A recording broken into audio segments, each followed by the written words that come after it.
முதுகலை ஆசிரியர் தேர்விற்கு education methodology தயார் செய்து கொண்டிருக்கின்ற அனைத்து மாணவர்களுக்கும், அனைத்து பாட சம்பந்தப்பட்ட மாணவர்களுக்கும் இன்றைய பதிவுல நம்ம வந்து 5வது யூனிட்ல லேர்னிங் அண்ட் டீச்சிங் அப்படின்றத பற்றி தான் நம்ம பார்க்க போறோம்.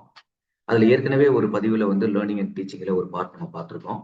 ஸோ இன்றைய பதிவுல மிக முக்கியமாக நம்ம தொடர்ச்சியாக பழைய சிலபஸ்லையுமே அது இருந்துச்சு, நியூ சிலபஸ்லையுமே அது கொண்டு வந்திருக்காங்க.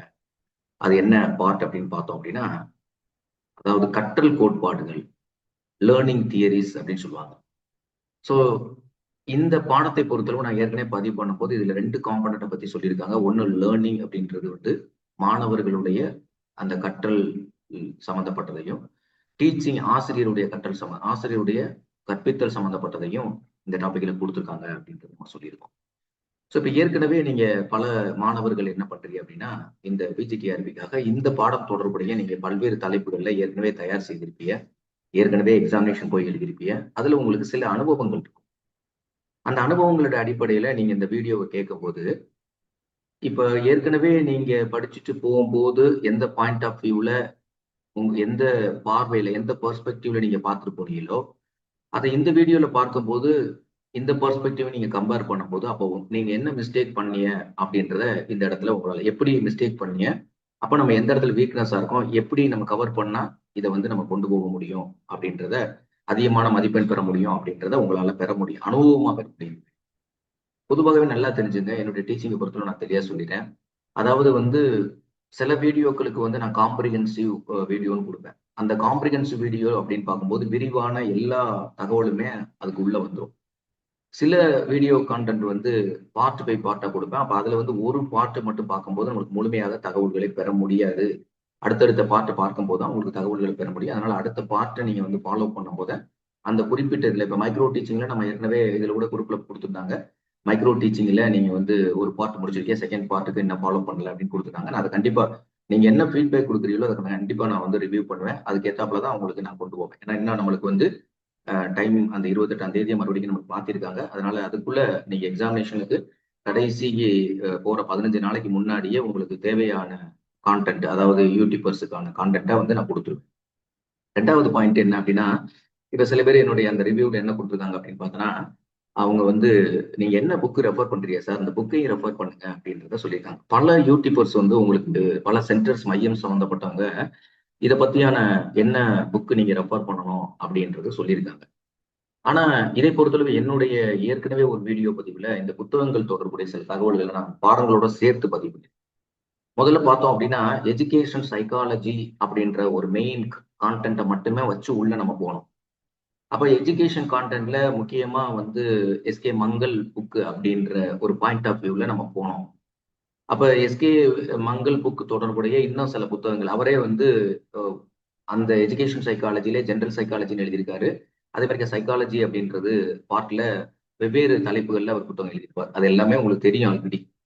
அது என்னென்ன புத்தகம் இருக்கு அப்படின்றத பல்வேறு வேறு சென்டர்ஸ் எல்லாம் கூட யூடியூப்ல கொடுத்துருக்காங்க அவங்க. ஸோ அப்பவே நான் என்ன சொல்லியிருந்தேன் அப்படின்னா, இந்த பாடம் எஜுகேஷன் மெத்தடாலஜின்னு சொல்லக்கூடிய பகுதி முழுமையாகவே எஜுகேஷன் சைக்காலஜி கிடையாதுப்பா. அதுல வந்து நிர்வாகம் இருக்கு, அட்மினிஸ்ட்ரேஷன் இருக்கு, எல்லாமே இருக்கு. அதனால பிரைமரி, அப்பர் பிரைமரி, அது வந்து கல்வி மேலாண்மையில என்னென்ன மாதிரியான குழுக்கள் அமைக்கப்பட்டிருக்காங்க, அது சம்பந்தமான விஷயங்கள்லாம் என்ன அப்படின்றத அப்பொழுதே நான் என்னுடைய வீடியோல பதிவு பண்ணேன். ஆனா இந்த இடத்துல நான் மீண்டும் பதிவு பண்றேன். உங்களுக்கு வந்து இப்ப நீங்க எல்லாருமே என்ன நினைச்சிருக்கீங்க அப்படின்னா, நம்ம எந்த புக் ரெஃபர் பண்ண சக்சஸ் பண்ண முடியும் அப்படின்னு. ஏன் ஒரு குறிப்பிட்ட புக்கை மட்டுமே நம்ம ரெஃபர் பண்ண சொல்றாங்க அப்படின்னா, இப்ப கடந்த பிஜிடிஆர்பில கரெக்டா வந்து எஸ்கே மங்கல்ல இருக்கக்கூடிய ஒரு வரியை எடுத்து அப்படியே அங்க கேட்டிருந்தாங்க. அந்த வரிய அந்த அந்த வரி அந்த புக்ல எப்படி இருக்கோ அசிட்டிஸ் அந்த வரியை எடுத்து ஒரு தடவை பிஜிடிஆர்பில லாஸ்ட் டிஆர்பின்னு நினைக்கிறேன், இல்லைன்னா அதுக்கு முந்தைய டிஆர்பி இருக்கும், அப்படியே கேட்டிருந்தாங்க. அப்ப நீங்க ஒரு அதாவது மெயின் சோர்சஸ் நீங்க ரெஃபர் பண்ணும்போது, அப்ப நீங்க அந்த மெயின் சோர்சஸ்னுடைய ரெஃபர் பண்ணக்கூடிய அடிப்படையில உங்களுக்கு நீங்க சில பாடங்களை ரெஃபர் பண்ணும்போது உங்களுக்கு அது வந்து ஈஸியா இருக்கும். ஆனா எல்லாருமே நம்ம இந்த புத்தகத்தை படிச்சா தான் பாஸ் பண்ண முடியுமா அப்படின்ற கேள்வி உங்களுக்குள்ள வந்துச்சு அப்படின்னா, அதை முழுமையா நீங்க உங்க மனதில் இருந்து எடுத்துருங்க. ஏன்னா எப்போதுமே வந்து தேர்வுக்கு தயாராகும் போது நம்மளுக்கு வந்து என்னன்னா கொடுக்கப்பட்ட கான்டென்ட்ல, ஏன்னா இது மாதிரி ஒரு கொஸ்டின் அவங்க கொடுத்து அப்படியே வரியை கொடுத்து கேட்கும் போது நம்ம அந்த புத்தகத்தை படிக்கும் போது கண்டிப்பா அதுக்கு நம்ம ஆன்சர் பண்ண முடியும். இல்லை அப்படின்னாலும் நம்ம படிச்சிருக்க கான்செப்ட்ல இருந்து அதை அண்டர்ஸ்டாண்ட் பண்ணி நம்மளால சரியான விடையை அளிக்க முடியும் அப்படின்ற எந்த மாட்டு கருத்தும் கிடையாது. அப்ப கொடுக்கப்பட்டிருக்க எல்லா தலைப்புகள்லையும் நீங்க வந்து மேல்போக்கான சில கான்டென்ட்டை தெரிஞ்சுக்கிறத விட அதை நீங்க டீப்பா அண்டர்ஸ்டாண்ட் பண்ணி போயிட்டீங்க அப்படின்னா, இப்ப எக்ஸாம்பிளா ஆர்டிஇ அப்படின்னு ஒரு பார்ட் நான் நடத்துறேன். அதே மாதிரி மைக்ரோ டீச்சிங் அப்படின்ற ஒரு பார்ட் நான் இப்ப நடத்தியிருக்கேன். அதே மாதிரி வந்து குறிப்பா காந்திஜியை பத்தி ஒரு பதிவு பண்ணியிருக்கேன். இப்ப இதை பத்தியான அவங்க கேட்கக்கூடிய எல்லா வினாக்களுக்குமான அந்த அந்த கான்செப்ட் பேஸ் பண்ணி வந்தாலும் சரி, அது தொடர்புடைய வினாக்கள் வந்தாலும் சரி, இயரை தவிர்த்து நீங்க எல்லா பகுதியுமே நம்ம அதை கொடுத்துருக்கோம். ஸோ அப்ப அந்த மாதிரி உங்களுடைய ப்ரிப்பரேஷன் இருக்குமே தவிர மேல் போக்கான ஒரு ப்ரிப்பரேஷன் இருந்துச்சு அப்படின்னா அது வந்து நம்ம சக்சஸ் பண்றதுல அதிக மதிப்பெண் எடுக்கிறதுல நம்மளுக்கு அங்கே குறைபாடு.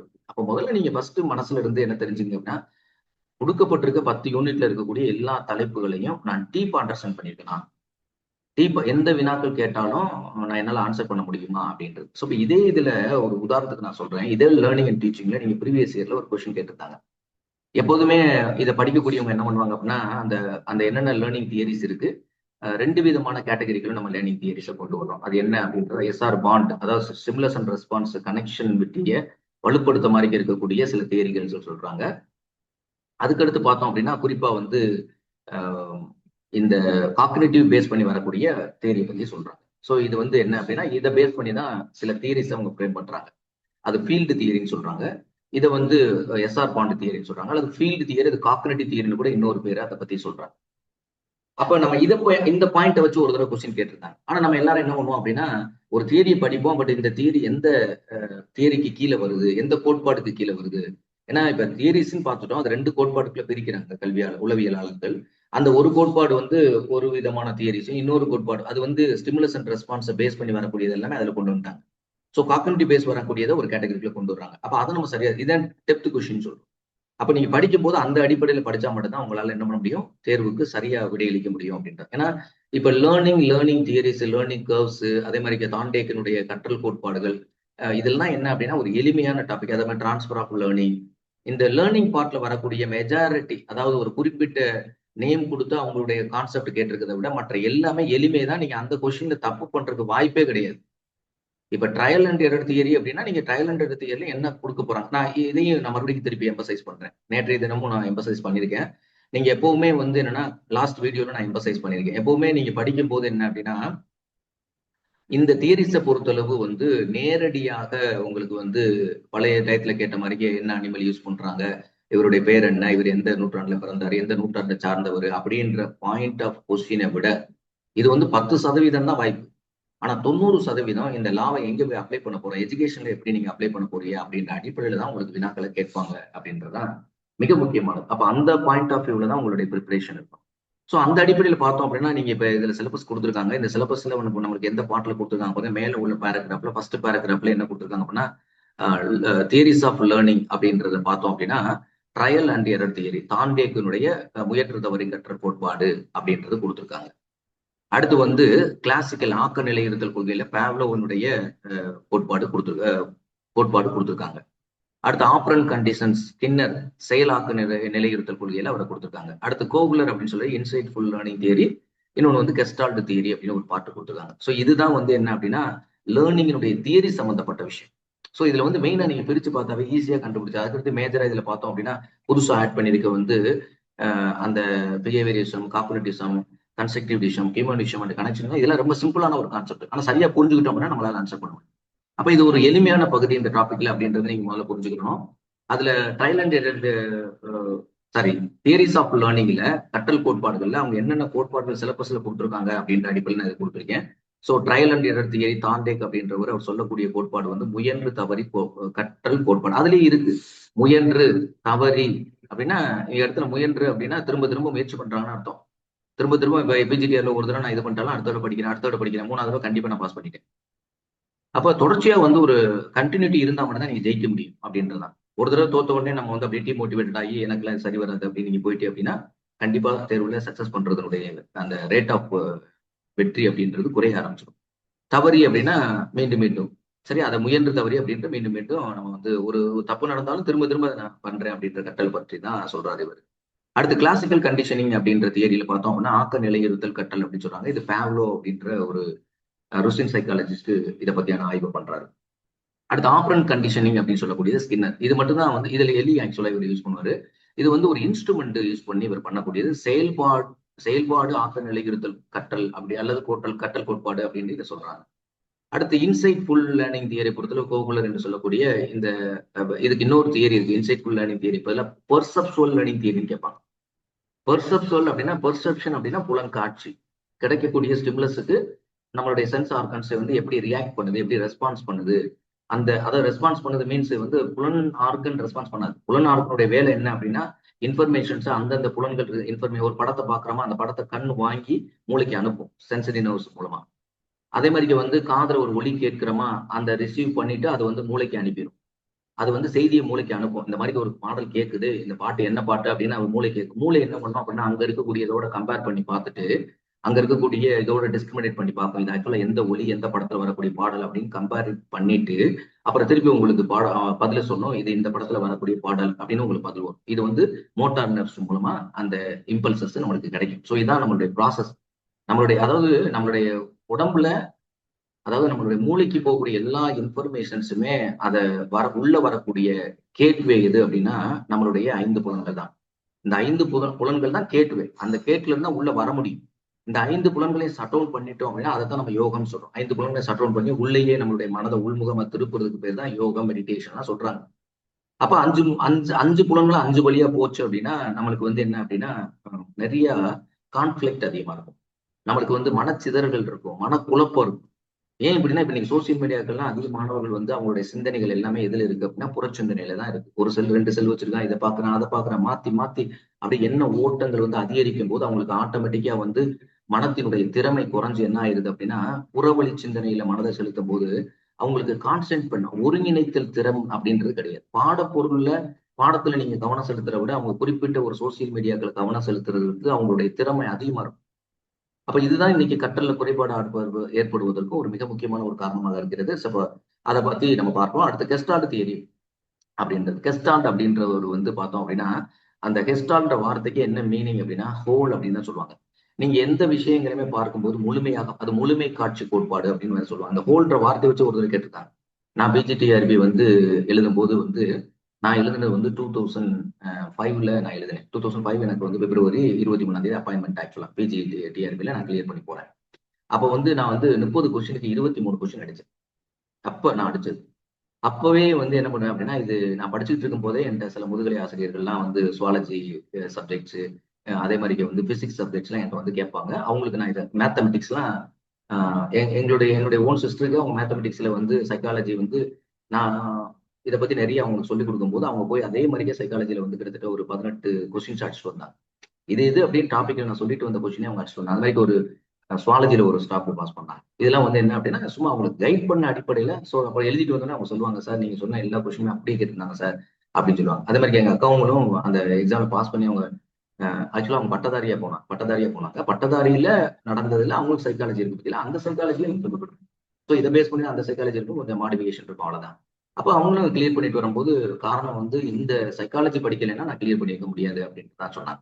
ஸோ அந்த மாதிரி வந்து இந்த கெஸ்டால்ட் அப்படின்னா எப்பவுமே முழுமை அப்படின்றதான். அது முழுமை அப்படின்னு இந்த வார்த்தையை வச்சு கொஸ்டின் கேட்டாங்க. நான் இதை அடிக்கடி எல்லாருமே சொல்லி தருவேன், இதை எழுதிட்டு போங்க, படிச்சுட்டு போங்க.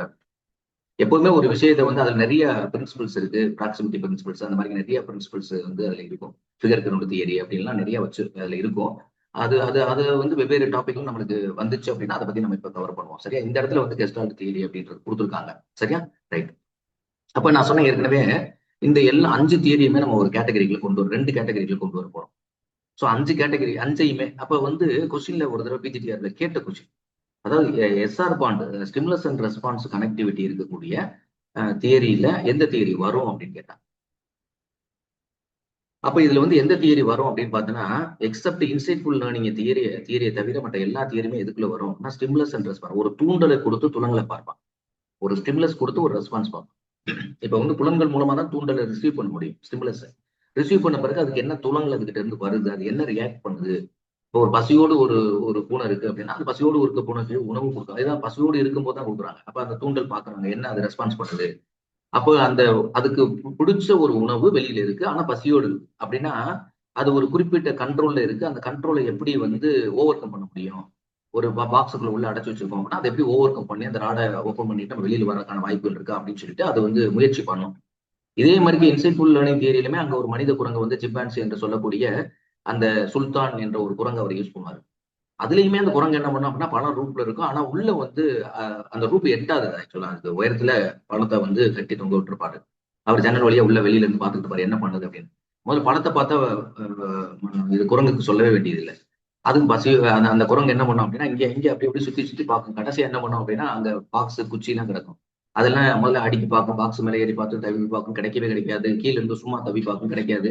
கடைசி அது டக்குன்னு ஒரு பிரெயின்ல ஒரு முடிவு வரும். இந்த குச்சி எடுத்து வந்து அதை பிடிச்சி இழுத்து சாப்பிடும்.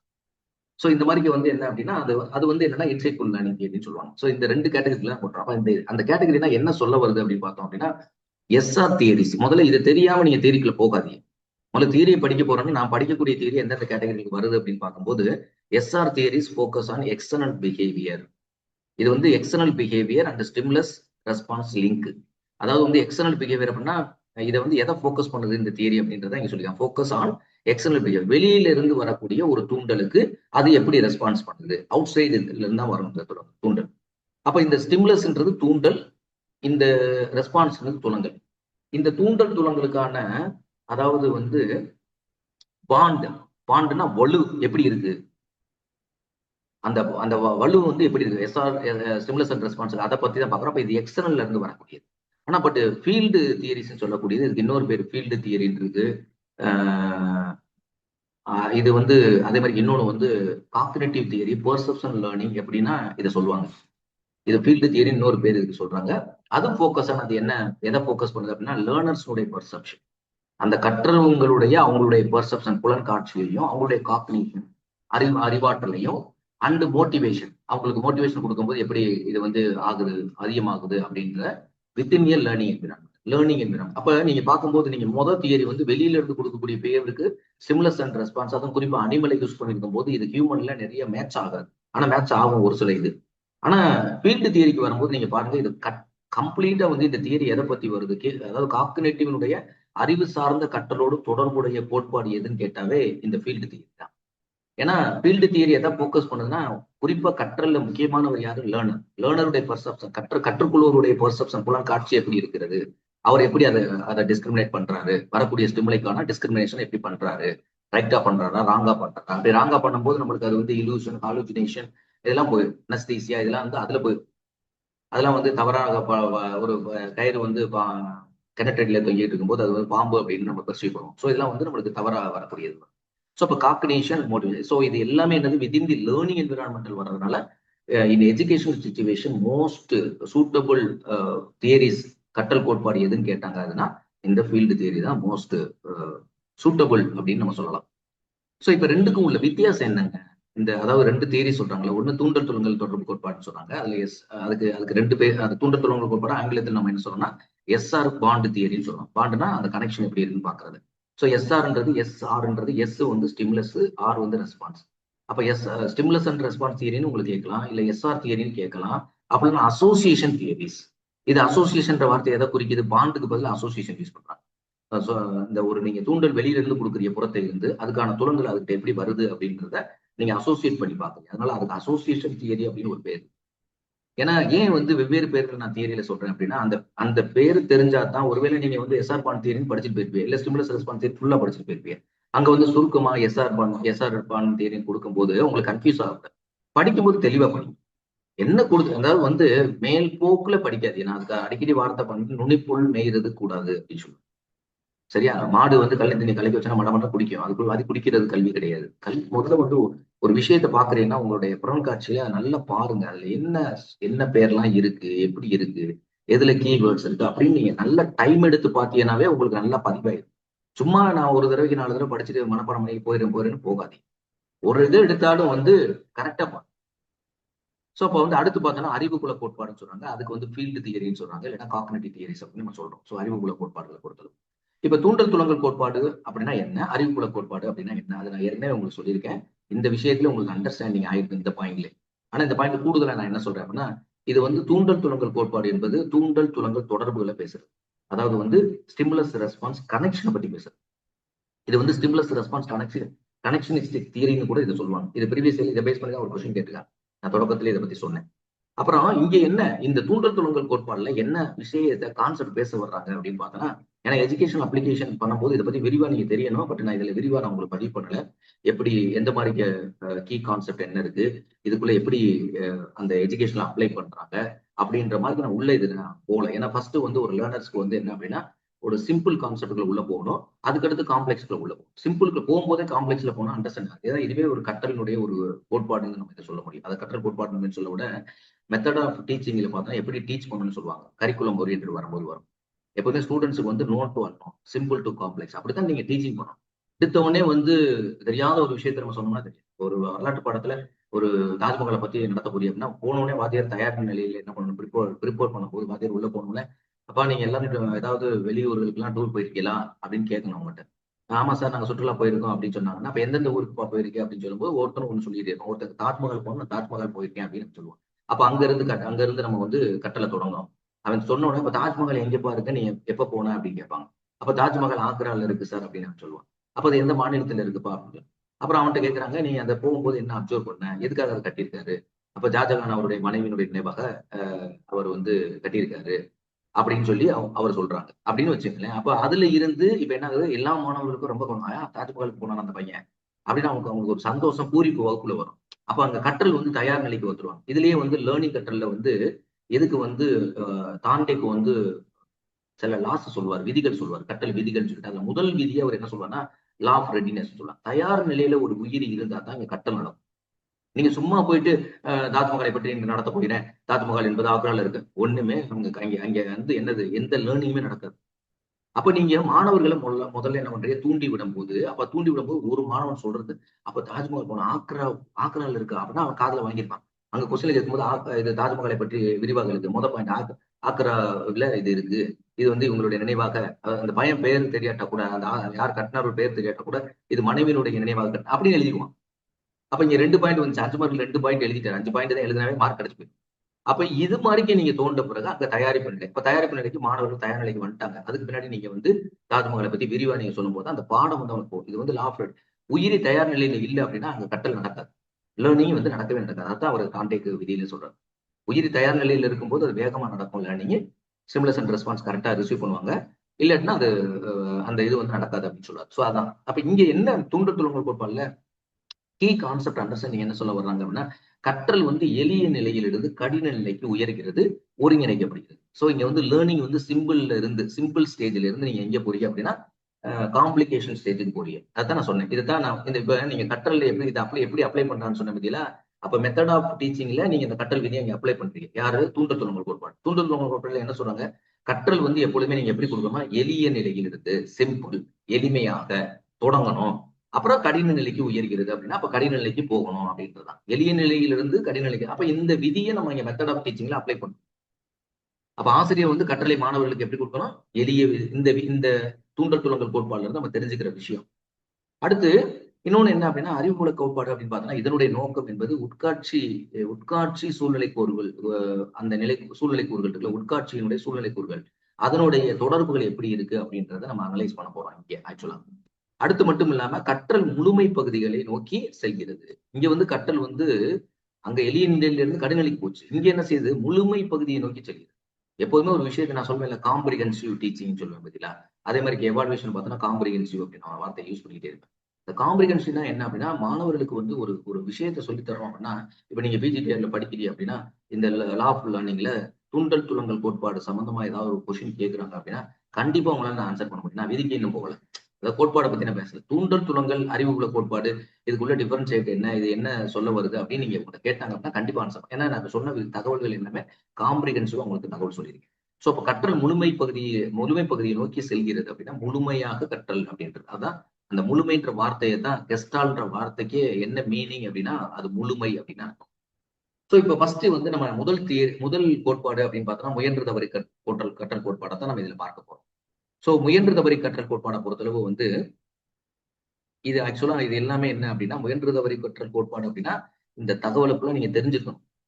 நான் இது தெரிஞ்சிருக்கு முன்னாடி ஷார்ட்டா வந்து இந்த கதையை நான் சொல்லிடுறேன். இந்த தியரியினுடைய கதை கிடையாது. இந்த தியரியில டார்ன்டேக் என்ன சொல்றாரு அப்படின்றத நான் சிம்பிளா சொல்லிடுறேன். ஃபர்ஸ்ட் என்ன பண்ணுவாரு அப்படின்னா பசியோட ஒரு பூனைய என்ன பண்ணுவாங்கன்னா ஒரு ப்ராப்ளம் பாக்ஸ் ஒரு பாக்ஸ்க்குள்ள லாக் பண்ணி வச்சிருப்பாரு. ஆனா அந்த பாக்ஸுக்குள்ள வந்து பர்டிகுலர் ராடை ஓபன் பண்ணா அது திறந்துரும். ஆனா அது அது அந்த அந்த பூனை இருக்கிற கூடியதுக்குள்ள தான் வச்சிருப்பாரு. அங்க வெளியில கொஞ்சம் பசியோடு இருக்கக்கூடிய பூனைக்கு மீன் துண்டு ரொம்ப பிடிக்கும். மீன் துண்டு அப்படின்றது கொஞ்சம் அந்த வாசத்தை வந்தோடனே அது உணவு இருக்குன்னு தெரிஞ்சுக்கணும். அந்த மாதிரிக்கே தெரியும். நம்ம வீட்டுகள் எல்லாம் கிராமத்துல பார்த்தீங்கன்னா உரியில போட்டிருக்கு. எதை வச்சிருந்தாலும் சரி, இந்த உரியிலேயே அது டிராவல் பண்ணி போய் எடுத்து சாப்பிடும். கிராமத்துல அந்த காலத்துல வந்து இப்ப மாதிரிக்கெல்லாம் லாக் பண்ணி வைக்கிற மாதிரிக்கெல்லாம் அப்ப கிடையாது. கபோர்டு இதெல்லாம் நம்ம வந்து மாடர்ன் கிச்சன்லாம் இப்ப கிடையாது. அப்ப அப்ப கிராமத்துல என்ன ஓட்டு வீடு தான். இதுல வந்து மண் வீடுகள் தான் இருக்கும். அப்ப மண் வீடுகள் என்ன பண்ணுவாங்க அப்படின்னா, எது முக்கியமான இந்த பூனை இது மாதிரி எடுக்கக்கூடிய உணவுகளா இருந்தா என்ன பண்ணுவாங்கன்னா, ஒரு ஒரு ஒரு பிரிமனை மாதிரி ஒன்று இருக்கும். அதாவது தண்ணி தூக்கி போறதுக்கு எப்படி சுடுபாடு வைக்கிறாங்களா, அது மாதிரி ஒரு வட்டமா ஒரு பிரிமனை இருக்கும். அது வந்து இந்த குடம் அப்ப வந்து மண் குடம் தான். அந்த மண் குடத்தை வைக்கிறதுக்கு ஏன்னா மண் குடம் சும்மா தரையில வைக்க முடியாது. மண் குடத்தை வைக்கிறதுக்காக உள்ளதான் பிரிமனை. அந்த பிரிமனை மேலதான் அந்த தண்ணி குடத்தை வச்சிருப்பாங்க. அந்த பிரிமனை வந்து என்ன பண்ணுவாங்கன்னா 3 கயிறு போட்டு கட்டி மேல வந்து அந்த சட்டத்துல தொங்க விட்டுருப்பாங்க. அதுல இப்ப வந்து பாலு அந்த மாதிரிக்கு இந்த இது மாதிரிக்கு ஏதாவது உணவு அசைவ உணவு தயாரிச்சுன்னா அதெல்லாம் தூக்கி அதுல வச்சிருப்பாங்க. ஏன்னா யாராவது இந்த பூனை சாப்பிடும் அப்படின்றது. அதையே அது போகும். அப்ப அந்த காலத்துல எவ்வளவு அறிவு இருந்திருக்கும் மனிதர்களுக்கு. சரியா? இதை வந்து இப்படி தொங்க விட்டா பூனை ஏமா போக வைக்க முடியாது அப்படின்னு. சோ அப்ப வந்து ஒரு ஒரு விஷயம் அப்படின்னா, அப்ப அவரு பசியோட இருக்கக்கூடிய ஒரு பூனை போட்டாரு, பிராண பாக்ஸ்ல போட்டு வச்சிட்டாரு. அப்ப வந்து ஒரு ராட தோணும். இது பூனை வந்து பசியோட இருக்கக்கூடிய ஒரு பூனை வேற. அப்ப உணவு வேற வெளியில இருக்கு. அது அப்படியே குதிக்கும், தவ்வும் எல்லாம் பண்ணி பார்க்கும். ஒரு டயத்துல என்ன பண்ணும், அந்த பூனையினுடைய தலையில பட்டு அந்த ராடு ஓப்பன் ஆயிடும். தலையில இப்படி பட்டு ஓப்பன் ஆயிடும். அப்ப அந்த பூனைக்கு தெரியாது இது நம்ம தலையில பட்டு தான் ஓப்பன் ஆயிருக்குன்னு தெரியாது. அது வெளியில போகும். டபக்குன்னு ஒரு துண்டு எடுத்து சாப்பிட்ட உடனே டபக்கு தூக்கி மறுபடியும் உள்ள விட்டுருவாரு. இந்த கிளி ஜோசியத்துல வந்து சொன்ன உடனே ஒரு ஒரு துண்டு அரிசி துண்டு கொடுப்பாருங்க. அது மாதிரிக்கு மறுபடியும் உள்ள விட்டுருவாரு. மறுபடியும் அது பசி தீரலைன்னா பசியில தான் இருக்குது. மறுபடியும் அது குதிக்கும். இவன் குதிச்சுட்டே கிடக்கும். குதிச்சுட்டே கிடக்கும் போது பார்த்தா மறுபடியும் ஒரு டயத்துல டக்குன்னு தலையில தட்டும். அப்படி திறந்துடும். அப்ப மறுபடியும் வெளியில போகும் சாப்பிடும். இது மாதிரி ஓயாம செய்யும் போது அது ஒரு டயத்துல இந்த பூனை உள்ள பிடிச்சு போகும்போது அது என்ன பண்ண அப்படின்னா, எப்பா இந்த ராடு ஓப்பன் ஆகாத திறக்குன்னா அந்த பூனைக்கு தெரியும்.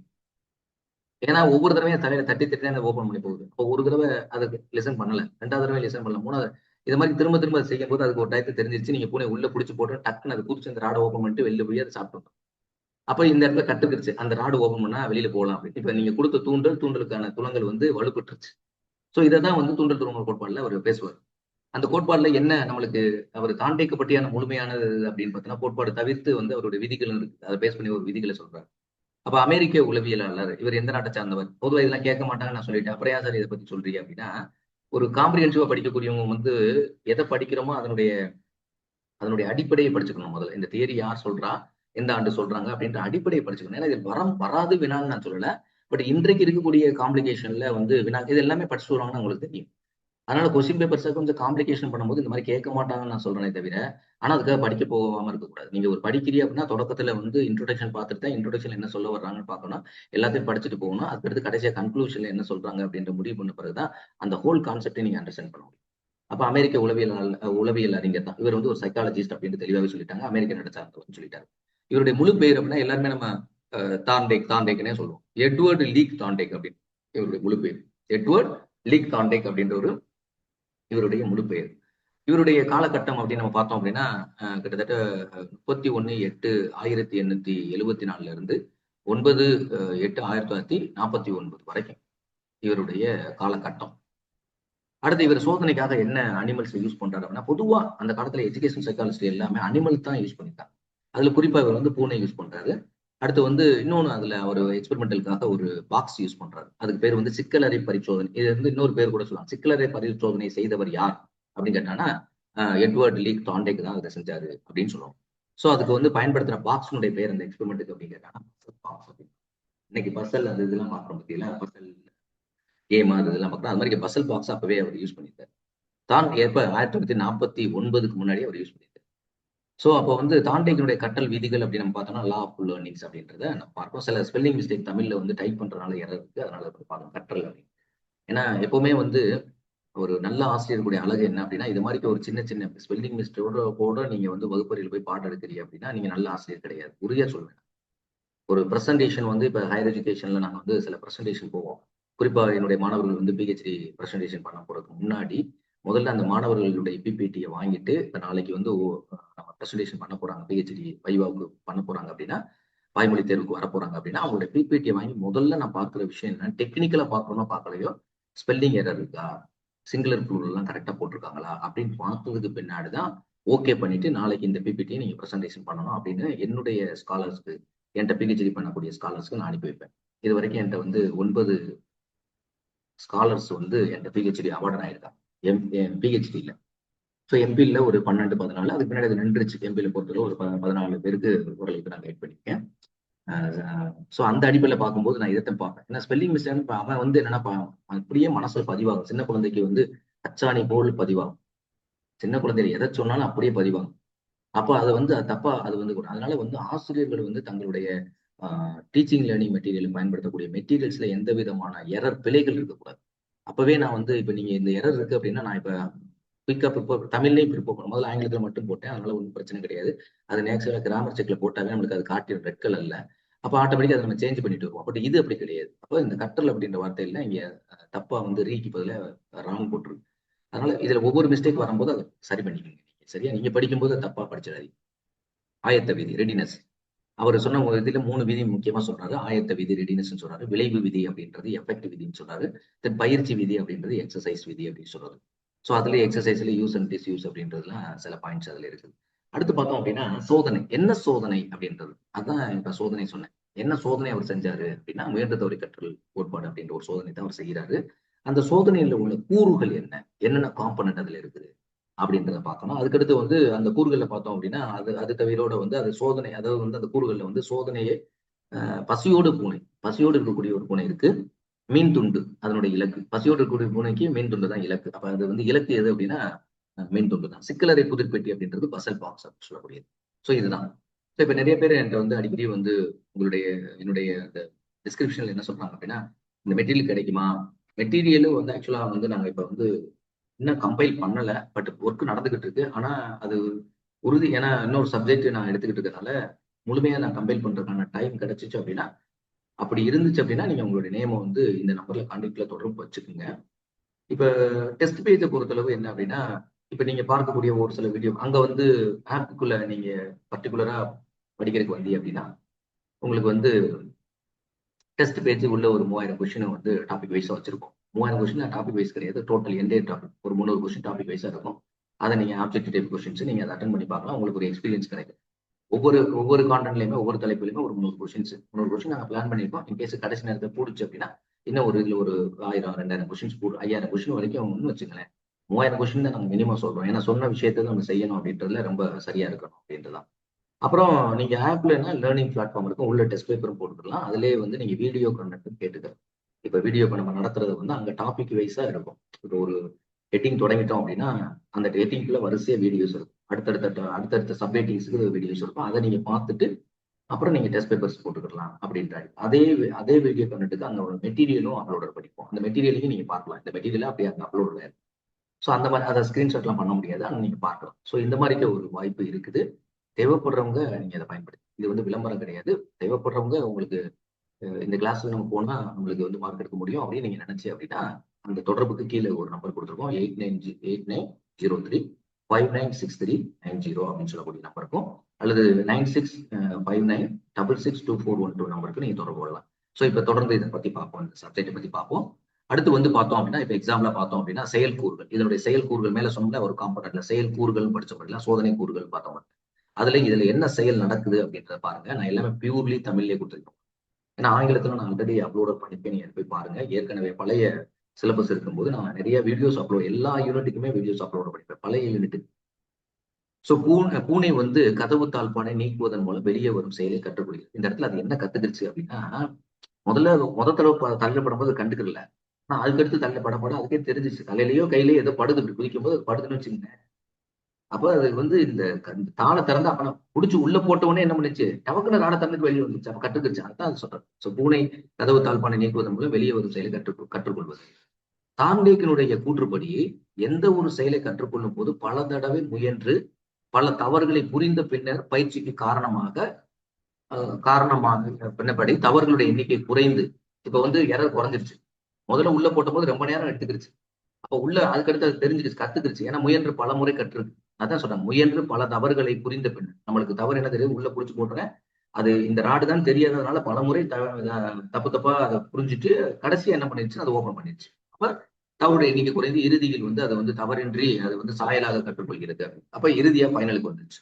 ஸோ இதான் வந்து உங்களுக்கு சொல்லக்கூடிய விஷயம். அப்ப செயல் கற்பது என்பது தாழ்பானை நீக்கி மீன் துண்டை இலக்கை அடைவது அப்படின்றதான். இதனுடைய நோக்கமே என்னது? தாளை நீக்கணும், மீன் துண்டு சாப்பிடணும். அதான் அதனுடைய மீன் துண்டு அதனுடைய இலக்கு அப்படின்றதான் கொடுத்து வச்சிருக்காங்க. அப்ப பல தடவை முயன்று, இந்த இடத்துல ஸ்பெல்லிங் மிஸ்டேக் இருப்பா. ஏன்னா எப்பவுமே டைப் பண்ணும்போது ஃபர்ஸ்ட் லெட்டர் நம்ம என்னதான் டைப் பண்ணாலும் கண்டுபிடிச்சர் கொடுத்தா தான் அது நார்மல் போகும். இல்லைன்னா அது மறுபடியும் அப்படியே. ஸோ நான் டைப்பிங் வெளியில கொடுத்து வாங்குறேன்னா, அப்ப அதனால அவங்க டைப் பண்ணும்போது அதை செட் பண்ண மாட்டேங்கிறாங்க. அதனால நான் எடுத்து உள்ள வந்ததுனால தப்பு. ஸோ பல தடவை முயன்று செய்யும் தவறான செயல்கள், ராங் ரெஸ்பான்ஸ், பெட்டியை பிரண்டி பிடித்தல், பெட்டியை பிடிக்கிறது, அசைக்கிறது, இதுல போட்டு வறன்றது, இதெல்லாம் எல்லாம் பண்ணுச்சு ஆரம்பத்துல. ஆனா கடைசியை பார்த்தோன்னா அதெல்லாம் ராங் ரெஸ்பான்ஸ், கரெக்ட் ரெஸ்பான்ஸ் கிடையாது. அப்ப முதல் சரியான தோழங்கள் வந்து என்ன பண்ணுதுன்னா, அதுக்கு வந்து பின்னாடி சேஞ்ச் பண்ணுது. ராடு ஓபன் பண்ணாங்க. கரெக்ட் ரெஸ்பான்ஸ் தற்செயலாக நடக்குது. முதல் சரியான தோழங்கள் எப்ப நடக்குன்னா, தற்செயலாக பை சான்ஸ் தாழ்பானை விலக்கி மீன் துண்டை சாப்பிடுவது. அதுக்கு பின்னாடி முயன்று தவறி கற்பது பல முயற்சிகளுக்கு பின்னால் தான் தாழ்பாலை திறந்திருப்பது அப்படின்னு சொல்லிட்டாங்க. அடுத்து பார்த்தோம் அப்படின்னா, உறுதி செய்யப்பட்ட சரியான துலங்கள், அதாவது கரெக்ட் ரெஸ்பான்ஸ், தவறான துலங்கள் எண்ணிக்கை குறைத்து, அதை மேல உள்ள சொன்ன கான்செப்டே எனக்கு கீழே வருது. என்ன சொல்றாங்க? இதுல நடந்த விஷயத்தை போல சொல்றேன். உறுதி செய்யப்பட்ட சரியான துலங்கள். இப்ப கரெக்ட் ரெஸ்பான்ஸ்னு அதுக்கு தெரிஞ்சிச்சு. இதை திறந்தா வெளியில போய் இலக்கை அடையலாம் அப்படின்னு தெரிஞ்சிச்சு. அப்ப தவறான துலங்கள் எண்ணிக்கை குறைந்தது. பூனை வந்து நேராக சென்று காலால் வந்து தாழ்பானை, அது காலால் திறக்குது. காலால் வந்து என்ன பண்ணுது? தாழ்பாலை திறந்து தன் இலக்கை வந்து அடையுது. எது இலக்கு என்னது? மீன் துண்டை சாப்பிடுவது பண்ணுது. இப்ப தூண்டல், அதாவது தூண்டல் என்ன தூண்டல்? தூண்டலுக்கு ஸ்டிமுலஸுக்கு சரியான துலங்களுக்கு ரெஸ்பான்ஸ் ஆயிடுச்சு. அதனுடைய இலக்கு அடையிறதுக்கு அது என்ன செய்யணுமோ அது தூண்டல், அதுக்கு வந்து உணவு எடுக்கணும். அதுதான் அதனுடைய இலக்கு, அந்த மீன் துண்டு எடுக்கிறது. அப்ப அது வந்து சரியான தூண்டலுக்கு இப்ப ரெஸ்பான்ஸ் ஆயிடுச்சு. ஸோ இப்ப இந்த இதுக்கிடையே ஒரு பிணைப்பு பாண்ட். அப்ப தவறான இப்ப இது வந்து வலுப்பற்று சரியா தெரிஞ்சுக்கிச்சு. அப்ப தவறான துலங்கள் நீக்குவதன் மூலம் இந்த இணைப்பை வந்து கட்டலை. அப்ப தவறான இணைப்பு அப்படின்னா மீண்டும் மீண்டும் ஒருத்தர் தவறு செய்யறது அதை சரியா நீக்கிட்டோம் அப்படின்னு வச்சுக்கேன், இந்த முயற்சி தவறு கட்டுப்படல, அப்ப ஆட்டோமேட்டிக்கா அவங்க சரியாயிடுவாங்க. சரி, இது வந்து உதாரணத்துக்கு ஏதாவது ஒரு எஜுகேஷன் அப்ளிகேஷன் சொல்லுங்க சார். நீங்க அடிக்கடி எஜுகேஷன் அப்ளிகேஷன் தானே சார் கொஸ்டின் கேட்கறாங்கன்னு சொல்லி, அது அப்ப எஜுகேஷன் அப்ளிகேஷன் எப்படி கொஸ்டின் தர்றாங்க நீங்க சொல்லுங்க சார் அப்படின்னு என்கிட்ட கேட்டி அப்படின்னா, அது நான் சொல்லக்கூடிய பதில் என்ன அப்படின்னா, உதாரணத்துக்கு வந்து நீங்க வந்து ஆனா இந்த தியரி வந்து எஜுகேஷன் வந்து அப்ளிகேஷன் பண்ணா, ஆனா நிறைய அப்ளிகேஷன் இருக்குது. இப்ப நீங்க எக்ஸாம்பிளா ஒரு பையனுக்கு நீங்க வந்து ஹேண்ட் ரைட்டிங் இம்ப்ரூவ்மெண்ட் முதல்ல எடுத்த உடனே பெரிய ஆர்டிஸ்ட் மாதிரி எழுதுவாங்க. அம்மா அப்படின்னு எழுதி சொல்றேன் சின்ன குழந்தைக்கு. அம்மான்னு வந்த உடனே ஃபர்ஸ்ட் ஸ்டாண்டர்ட்ல முதல் நாள்லயே உட்கார்ந்த உடனே அம்மான்னு எழுதுவான். அம்மான்னு நீங்க எழுத வைக்கணும்னு வச்சுக்கேன். அப்ப அம்மான்றது அழகா எழுதுவானா? அவன் அம்மா ஆன்றது இப்படி போய் அங்க போய் அப்படி ஒரு போல மாதிரி கொண்டுருவான். அதுக்கு வேண்டாம், அதே குழந்தைக்கு 6 மாசம் பயிற்சி கொடுத்த பிறகு 2 கோடு நோட்டு அல்லது 4 கோடு கொடுத்து பயிற்சி கொடுத்துட்டே இருக்கீங்க. அப்ப பயிற்சி கொடுத்துட்டே இருக்கும்போது பார்த்தோம் அப்படின்னா, எங்க பரமக்குடியில ஒரு ஸ்கூல் இருக்கு. அது வந்து குறிப்பா வந்து அந்த ஸ்கூல்ல எல்லாருமே சொல்லுவாங்க. எங்க படிச்சு போனவங்க நிறைய பேர் டாக்டர்ஸ், இன்ஜினியர்ஸ் பெரிய பெரிய இடத்துல எல்லாம் இருக்கிறாங்க. ராமலிங்க விலாஸ் அப்படின்னு ஒரு பள்ளி. அந்த பள்ளியில பார்த்தோம் அப்படின்னா அந்த பள்ளியில போகக்கூடிய எல்லா மாணவர்களுக்குமே ஹேண்ட் ரைட்டிங் நல்லா இருக்குன்னு சொல்லுவாங்க. இன்னைக்கு வரைக்கும் அந்த நேம் இருக்கு. ஆனா இப்ப எப்படி இருக்குன்னு தெரியல. ஆனா அந்த நேம் இருக்கும் அப்படின்னு சொல்லுவாங்க. பரமக்குடியில அந்த நேம் இருக்கும் அப்படின்றத அவங்க சொல்லுவாங்க. நான் அதை வந்து நான் பார்த்தது இல்லை, ஆனா பட் இருக்கும் அப்படின்னு சொல்லுவாங்க. ஏன்னா அதை நான் பல முறை கேள்விப்பட்டிருக்கேன் பல டீச்சர்கிட்ட. அப்ப இந்த இடத்துல என்ன அப்படின்னா, எப்படி எஜுகேஷன் அப்ப ஹேண்ட் ரைட்டிங் பயிற்சி கொடுக்குறோம் அப்படின்னா ஒரே நாள்ல வந்து அவன் எழுத்த கொண்டு வர முடியாது. அப்போ வந்து மீண்டும் மீண்டும் அவன் வந்து ஃபர்ஸ்ட் எழுதும்போது தப்பு இருக்கும், அடுத்த தப்பு இருக்கும், அப்ப தப்பு ரிப்பீட்டடா தப்பு வந்துகிட்டே இருக்கும். அப்ப ஒரு டயத்துல ரைட், ஓகே. இப்ப இது ஒரு எஜுகேஷன் அப்ளிகேஷன் வச்சுக்கிறோமே. அப்ப முயன்று தவறி கற்றல் கோட்பாடு நீங்க எங்க அப்ளை பண்ணுவீங்க அப்படின்னா, இந்த மாதிரி ஒரு ஹேண்ட் ரைட்டிங், அதே மாதிரி ஒரு மேத்தமெட்டிக்ஸ் கொடுக்குறோம்னு வச்சுக்கோங்க. அடுத்த ஒரு எக்ஸாம் மேத்தமெட்டிக்ஸ் நான் கொடுக்குறேன். மேத்தமெட்டிக்ஸ் எடுத்த உடனே வந்து தேட்டரத்தை நீங்க சொல்லித்தரேன், பிதாகரஸ் தேட்டரை பத்தி சொல்லித்தரேன். பிதாகரஸ் தேட்டர் சொல்லித்தரேன். உடனே பிதாகரஸ் தேட்டர் அப்படியே வருவிச்சு எழுதிடுவேன்னா, முத தடவையே நீங்க சொன்னதான் அவன் புரியணும். மீண்டும் மீண்டும் படிக்கணும். அப்புறம் தேட்டத்தை எழுதுவான், அதில் தப்பு பண்ணுவான். தேட்டத்துல ஏதாவது ஒரு ஸ்டெப்ல தப்பு பண்ணுவான். அப்புறம் நீங்க அதை கரெக்ட் பண்ணுவீங்க. அப்புறம் அது அவனுக்கு சரியாகும்.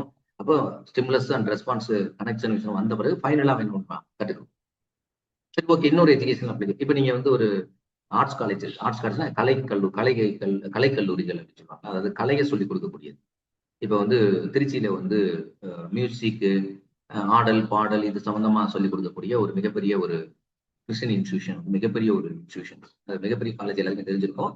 அந்த காலேஜ்ல நாங்க ஒரு நெட் செட் கிளாஸ் வந்து கன்சிக்யூட்டிவா ஒரு 2 வருஷம் இருக்குது. பெரிய காலேஜ். நீங்க ஆர்ட்ஸ் காலேஜ் கேள்விப்பட்டிருக்கீங்க. ஆர்ட்ஸ் காலேஜ் இந்த ஆர்ட்ஸ் கிடையாது, அது வந்து கலை சம்பந்தப்பட்ட. 2 முறை நான் போய் ஒரு 3 நாள் கம்பைண்டா ஒரு கிளாஸ் எடுத்துட்டு வந்தேன். அந்த செட் எக்ஸாமினேஷனுக்காக, ஃபர்ஸ்ட் பேப்பருக்காக, செட் அண்ட் நெட் பேப்பருக்கு அந்த மாணவர்களுக்கு, அங்க இருக்கக்கூடிய காலேஜ் மாணவர்களுக்கு எடுத்து அதுல இப்ப மியூசிக் சொல்லி தர்றாங்க. மியூசிக் சொல்லி தரேன்னா முதல் நாள் எடுத்துனா வயலின் எடுத்தோன்னே வயலின் டாப்பா படிப்பானா? இல்ல முதல் நாள் எடுத்துனா ஹார்மோனியத்தை வாசிச்சுவானா? முதல் நாளுக்கு தபால அடுத்தவனா வாசிச்சுவானா? இல்ல. அப்ப இதெல்லாம் திரும்ப திரும்ப தப்பு வரும். இப்படி அடிக்கும்போது தப்புங்க, இது இப்படி அடிச்சாதான் தப்புங்க, ரைட்டுங்கன்னு வரும். அதே மாதிரி அடுத்து வந்து முதல் நாள் எடுத்தவொடனே ஒரு வாய்ப்பாட்டுக்கு வர்றான். குரல் சேஞ்சஸ் குரல் கண்டுபிடிக்குதுன்னா முதல் நாள் படிக்கும் போதே உன்னிகிருஷ்ணன் குரல் வருமா? முதல் நாள் உன்னிகிருஷ்ணன் குரல் வராது. முதல் நாள் வந்து ஆ ஊ ஈ அப்படின்னு சதி சம அவன் வந்து சரிகம பதனி அப்படின்ட்டு சரிகம பதனியே ஒழுங்க சொல்ல மாட்டேன். சாக்கு பதில சி ஏதோ ஒண்ணு சொல்லுவான்னு வச்சுக்கோங்க. அப்புறம் அவன் கத்துக்கிறான். இப்ப இதெல்லாம் எஜுகேஷன் அப்ளிகேஷன். இப்ப இந்த மாதிரி விஷயங்களை நீங்க கற்றுக் கொடுக்கலாம். இங்க வந்து இந்த லா வந்து முழுமையா அப்ளை ஆகலைன்னு சொல்லக்கூடாது. சரியா? ரைட். அடுத்து பார்த்தோம் அப்படின்னா இப்ப நெக்ஸ்ட் வந்து என்ன அப்படின்னா அடுத்த பாயிண்ட் ஆஃப் வியூல பார்த்தோம்னா செயல்கூறுகள் அப்படின்னு பார்த்தோம்னா சோ இது பார்த்துட்டோம். நெக்ஸ்ட் வந்து பார்த்தோம்னா இவருடைய தாண்டேக்குடைய விதிகள் அப்படின்னு பார்த்தோம். சோ இவருடைய விதிகள் அப்படின்னு பார்க்கும்போது ஃபர்ஸ்ட் விதி என்னன்னா லா ஆஃப் ரெடினஸ். ரெடினஸ்ன்ற வார்த்தையிலே இருக்கு. இப்ப நீங்க ஏதாவது தயார் நிலையில இல்லாம நம்மளால எதுவுமே கத்துக்க முடியும். இப்ப நீங்க எக்ஸாம்பிளா நான் ஏதாவது யூடியூப்ல அப்லோட் பண்ண போறேன். என்னோட யூடியூப்ல ஏதாவது புதுசா ஒரு வீடியோ அப்ளை வந்திருக்குன்னா உங்க மனதுல என்ன தோணும்னா அப்ப இன்னைக்கு புதுசா எக்ஸாமினேஷன் பாயிண்ட்ல அவர் என்ன சொல்ல போறாருன்ற அந்த ஆர்வமும் ஊக்கமும் உங்களுக்கு இருந்தா மட்டும்தான் நீங்க வந்து இந்த வீடியோ ஆன் பண்ணி கேட்பீங்க. அப்ப உங்களுக்கே ரெடினஸ் இல்ல. நம்ம பதிவு பண்றாரு அது நம்மளுக்கு ஒரு ரவே இல்லப்பா. ஒரு ஒரு யூடியூபர் ஏதோ ஒண்ணு சும்மா போட்டு இருக்காரு, அவருக்கு தெரிஞ்ச வாய் வார்த்தை வச்சு சொல்லியிருக்காரு அப்படின்றது அதை திறந்த உடனே ஒண்ணுமே புரியல அப்படின்னா என்ன அதுல கோவியெல்லாம் போக மாட்டேன். சோ அப்ப வந்து ஒரு உயிரி தூண்டல் துலங்களுக்கு இடையே இணைப்பை ஏற்படுத்த ஆயத்தமாக தயாராகும். நீங்க ஒரு தூண்டல் கொடுக்குறீங்க அப்படின்னா இப்ப நான் தூண்டல்ன்றது இந்த சப்ஜெக்ட் நான் அப்லோட் பண்றேன். துலங்கல்ன்றது இதை நீங்க போய் எப்படா அந்த அப்லோடர் ஆகுதா டக்குனு அந்த வீடியோ எடுத்து ஆன் பண்ணி நான் அந்த சப்ஜெக்டை பத்தி தெரிஞ்சுட்டு உடனே நான் எழுதுறேன். உங்களுடைய துலங்கள் இப்ப 2 வலுப்பட்டு அப்ப தயாராக இருக்கும்போது அனுமதித்தால் அது அந்த உயிருக்கு மகிழ்ச்சி அளித்து அது மகிழ்ச்சி மட்டும் கிடையாது. சரி பரவாயில்ல நீங்க சார் ஒரு புது கான்டென்ட் பத்தி பேசியிருக்காரு நியூஸ் சிலபஸ்ல. அப்ப எனக்கு ரொம்ப ஈஸியா நான் வந்து ஆன்சர் பண்ண முடியும். ஏன்னா ஒரு அந்த உயிரிக்கு இந்த ரெஸ்பான்ஸ் பண்ணக்கூடியவங்களுக்கு இதை பார்த்து நீங்க ரெஸ்பான்ஸ் பண்ணக்கூடியது உயிருக்கு மகிழ்ச்சி அளித்து அந்த இணைப்பை கட்டளை வலுப்படும். இப்ப எக்ஸாம்பிளா கட்டல் வலுப்புறதுல இதுல ஒரு விஷயத்த சொல்றது. அதாவது இந்த நெகட்டிவ் என்ஃபோர்ஸ்மெண்ட் பாசிட்டிவ் என்ஃபோர்ஸ்மெண்ட் விளைவு விதியில வரும். அப்ப நான் சொல்றேன். துயராக துயரா துயராக இல்லாத நிலையில் வருத்தத்தை அளித்து இணைப்பை கற்றவர்கள் வலுவலுக்கு செய்யும். இப்ப எக்ஸாம்பிளா என்னடா அவரு வந்து என்னத்தையாவது சொல்லிக்கிட்டு இருக்காரு ஒண்ணுமே புரியலப்பா. அதனால நம்ம அந்த யூடியூப் போய் கேட்கறதுனால நமக்கு டைம் அப்படின்ற ஏதாவது நீங்க ஒரு உங்களுக்கு மனசுக்குள்ள பதிவாயிருன்னு வச்சுக்கோங்களேன். ஒரு சரியான கான்டென்ட் கிடைக்கல ஒரு யூடியூப் பார்க்கும்போது அப்படின்னா அப்ப நீங்க உடனே என்ன தெரிஞ்சுருப்பீங்கன்னா அப்ப அது சரியில்லை அப்படின்னு வருத்தம் உங்களுக்கு அளிச்சதுல நீங்க அந்த இதுக்கு போக மாட்டீங்க. அப்ப உங்களுக்கு இடையில இருக்கக்கூடிய அந்த ஸ்டிமுலஸ் அண்ட் ரெஸ்பான்ஸ்ன்றது வலுவெடுக்கும். சோ எடுத்துக்காட்டு ஆசிரியர் பாடப்பொருளை கற்பிக்க முற்படுவதற்கு முன்பு மாணவர்களை ஆயத்தப்படுத்துவது அவசியம். நான் என்ன சொன்னேன்னா ஆயத்தப்படுத்துவது சொல்லுவாங்க. ரெடினஸ் தொடக்கத்துல நான் சொன்னேன். எப்படி வந்து ஒரு வரலாற்று பாட ஆசிரியர் வந்து ஒரு தாஜ்மஹாலை பத்தி நடத்தும் போது எப்படி சொல்லணும் அதுதான் ஆயத்தப்படுத்தும். அதான் ரியல். இதெல்லாம் நம்ம இன்னைக்கு ஆசிரியர் செய்யறோமா எல்லாமே படிச்சுட்டு போறோம். லெசன் பிளான் டீச்சிங் பிளான் என்ன இதை எழுதுறத அவுட்கம் பேஸ்டு எஜுகேஷனுக்கு நம்ம வந்திருக்கோம். அப்ப நீங்க இதை செய்யற மெத்தட்ல ஏன் நீங்க அங்க போய் கொடுக்கல? எனக்கு ஒரு சிஓ சொன்னாரு. இப்ப அவர் டைரக்டர்னு சொன்னா நான் ஏற்கனவே ஒரு பதிவுல சொல்லியிருக்கேன். ராஜேந்திரன் சிஓ இருக்கும்போது அப்ப வந்து நான் போய் என்ன பண்ணா முதலா வந்து என்ன அப்படின்னா ஒரு குறிப்பிட்ட அபிராமம் அப்படின்ற ஒரு ஸ்கூல்ல அப்ப நடந்துச்சு. அப்போ வந்து அபிராம ஸ்கூல் இன்ஸ்பெக்ஷன் போயிருக்கேன். சிஓ டிஓ டிஏபி நாங்க எல்லாமே போயிருக்கோம். அப்ப வந்து அன்னைக்கு சார் சொல்றாரு இன்னைக்கு வந்து ஈவினிங் ஒரு 4 o'clock வந்து உங்களுடைய கிளாஸ் உங்களுடைய டீச்சர்ஸ் ரெடி பண்ணிக்கிற சொல்லுங்க அப்படின்னு சொன்னாரு என்கிட்ட. அப்ப நான் உடனே சரி சார் ஓகே ரெடி பண்ண சொல்றேன் சார் அப்படின்னு சொல்லிட்டு அங்க வந்து ஒரு பிசிக்கல் டைரக்டர் போஸ்ட் இருக்கு, 2 பிஇடி போஸ்ட் இருக்காங்க. அவங்க எல்லாத்தையும் கூப்பிட்டேன் வாங்க. ஒருத்தவங்க ஜெனரல் லெசன் பிளான் நடத்தணும், ஒருத்தவங்க ஸ்பெசிபிக் லெசன் பிளான் எடுக்கணும். ஜெனரல் லெசன் பிளான்ன்றது எப்படி ப்ரிப்பேர் பண்ணணும் அவங்களுக்கு தெரியும். அதே மாதிரி இப்போ பர்டிகுலர் லெசன் பிளான் ப்ரிப்பேர் பண்றது ஒரு கேம்ல உள்ள ஸ்கில்ல பத்தி நடத்தணும் அப்படின்றது. அப்ப இதை சொல்லிட்டு அவங்க 2 பேரும் தயாராயிட்டாங்க. அப்புறம் சிஓ வந்து அந்த 4 மணிக்கு வந்து கரெக்டா அந்த சேரை போட்டு அந்த வேகமத்தில் உட்காந்துருந்தோம் கிரவுண்ட்ல. அவங்க ஃபர்ஸ்ட் ஒருத்தர் எடுக்க சொன்னாங்க. நீங்க ஜெனரல் லெசன் பிளான் அதே மாதிரி ஜெனரல் லெசன் பிளான் எடுத்தாங்க. முதல்ல வந்து ரெடினஸ் நீங்க இங்க தயாரிப்பு மாதிரி இங்க warm up. So warm up பண்ணுவாங்க. அசம்பிள் அண்ட் ரோல் கால் இருக்கும். அடுத்து வார்ம் அப் இருக்கும். அசம்பிள் அண்ட் ரோல் காலும் மாணவர்கள் வருகையை முதல்ல வாசலை பதிவு செய்யணும். இப்ப ஏதாவது மாணவ வரல அப்படின்னா நீங்க அந்த ஆப்ஷன் போடல அவனுக்கு பிரசன்ட் போட்டு வச்சிட்டேன்னு வச்சுங்களேன். அவன் எங்கேயாவது போய் வெளியில தப்பி குதிச்சு போய் ஆக்சிடென்ட் ஆகி வந்துட்டான் ஆக்சிடென்ட் ஆகி ஏதாவது நடந்துருச்சுன்னு வச்சுங்க அந்த ஆசிரியர் தொலைஞ்சாரு வேலை காலி. என்ன அப்படின்னா நீங்க பீரியட்ல ஆப்ஷன் பிரசன்ட் போட்டிருக்கீங்கல்ல அந்த பீரியட்ல தான் பையன் வெளியே போயிருக்கேன். அப்ப உங்க வகுப்புல எப்படி வெளியே போனா? ஏன்னா நீங்க தப்பா போட்டீங்கன்னா அது அவங்களுக்கு தெரியாது. அப்ப நீங்க போட்டிருக்கீங்க பிரசன்ட்ல இருக்கேன்ல அவங்க பேரண்ட் என்ன கேட்பாங்க? நீங்க பிரசன்ட் போட்டிருக்கீங்க சிஓடிவா அதானே கேட்பாங்க நம்மகிட்ட. இல்ல சார் நான் வந்து அவசரமா பையன் போட்டு போனேன் சார். இது மாதிரி நிறைய பையன் தான் போவான் லீடர். நான் நிறைய பார்த்திருக்கேன். பையன் லீடர் போடுவான் போட்டு எடுத்து கொண்டு வந்து சாட்டை கேட்பாங்க. அப்ப இது உங்க பணி பாதுகாப்புக்கு உறுதி கிடையாது. முதல்ல வகுப்பு வரையில வந்தவொடனே ஃபர்ஸ்ட் வாசப்படி வேலை மாணவர்கள் கரெக்டா இருக்காங்களா? நீங்க பிஜிஏ போடுங்க முதல்ல மாணவர்கள் எண்ணிக்கை சரியா இருக்கா? உள்ள வகுப்பறையில 40 பேருக்கு 40 யாரு இல்லப்பா ஆப்ஷன் நோட் பண்ணி சத்தமாவே நீங்க சொல்லுங்க ஆப்ஷன் யாருப்பா? ஒரு பேரை சொல்லி பையன் ஆப்ஷன் சொன்னான். சந்திரன் ஆப்ஷன் சார். சரி சந்திரன் ஆப்ஷன் பா அப்படின்னு சொல்லி நீங்க சத்தமா சொல்லிட்டு வச்சுங்க. இதே மாதிரி இந்த சந்திரன் வேலை போய் ஏதாவது வெளில நடந்து மறுபடியும் பேரண்ட் யாரோ வந்தாங்க, ஜிஓடி வரும்போது வகுப்புல போய் ஆசை கேட்பாங்க, என்னப்பா இந்த பையன் இருந்தானா வகுப்புல? மேடம் வந்த உடனே கேட்டாங்க சார். அப்ப எல்லாரும் சந்திரன் பையன் இல்லைன்னு சொன்னாங்க எல்லாரும். அப்ப எல்லாரும் வந்து சந்திரன் பையன் இல்லையா அப்படின்னு சொன்னோன்னே மேடம் வந்து சொல்லிட்டு தான் கிளாஸ் எடுத்தாங்க சார் அப்படின்னு சொல்லி எல்லாரும், யாரையும் மறைக்க முடியுமா? நீங்க போய் சொல்லித்தர முடியுமா? அப்ப நீ இப்படி சொல்லாதப்பா, வாத்தியார காலி பண்ணிடுவோம் அப்படின்னு சொல்ல முடியுமா? முடியவே முடியாது. எல்லா பேரும் நீங்க தனிப்பட்ட முறையில கூப்பிட்டு சொன்னாலும் சரி, மொத்தமா கூப்பிட்டு சொன்னாலும் டீச்சர் கேட்டாங்க, அவன் ஆப்ஷன் தான் இந்த வகுப்புல இல்லைன்னு சொன்னான். அப்ப நீங்களே அவன் ரெக்கார்ட் ஆயிருவான். நீங்க ஒன்றும் ரெக்கார்ட்ல பதிவு பண்ண தேவை. ஸோ நான்லாம் பொதுவாக எப்பவுமே போகும்போது என்னுடைய ரெக்கார்ட் ரெஜிஸ்டர்ல நான் ஒரு வகுப்பு போறேன் அப்படின்னா எத்தனை பேர் வந்திருக்கான்றது நோட் பண்ணுவேன். எப்பவுமே வரலையோ அவனுடைய ரோல் நம்பர் மட்டும், பேரை நோட் பண்ண மாட்டேன், ரோல் நம்பர் நோட் பண்ணி வச்சுக்கணும். ஸோ அந்த மாதிரி எப்பவுமே பண்ணுவேன். ஏன்னா வகுப்பு வந்திருக்கானு கேட்பேன்.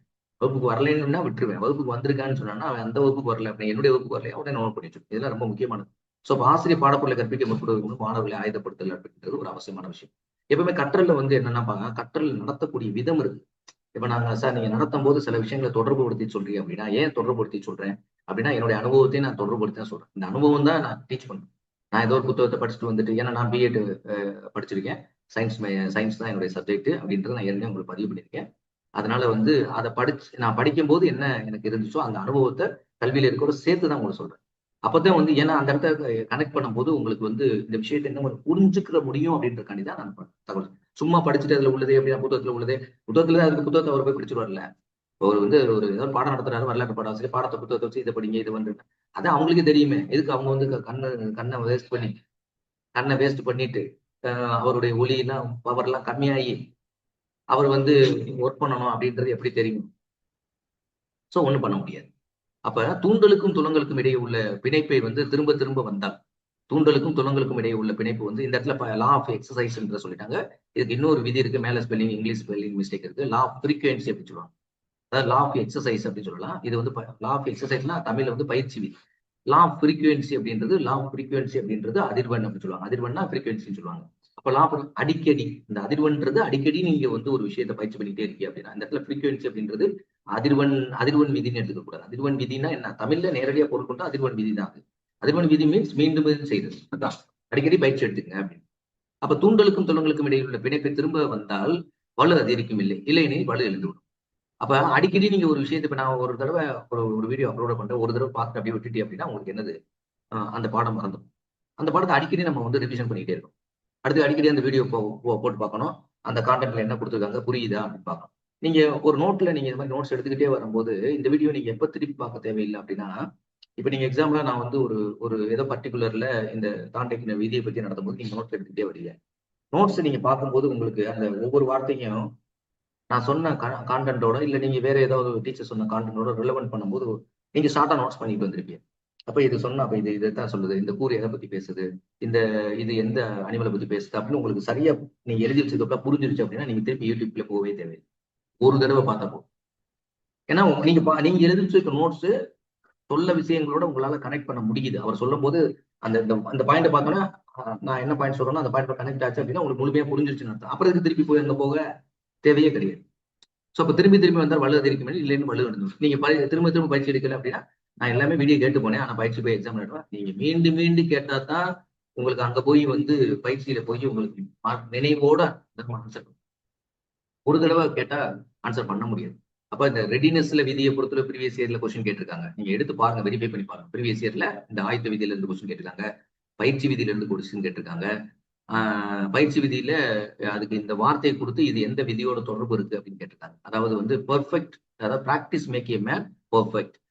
எது அதாவது வந்து இப்ப பயிற்சி வந்து பிராக்டிஸ்ன்றது பயிற்சி, மேக் ஏ மேன் பெர்ஃபெக்ட், மனிதனை முழுமையாக மாற்றுது. அதாவது தமிழ்ல என்ன சொல்றாங்க, பயிற்சி மனிதனை முழுமையாக்கும், பயிற்சி மனிதனை முழுமையாக்கும்.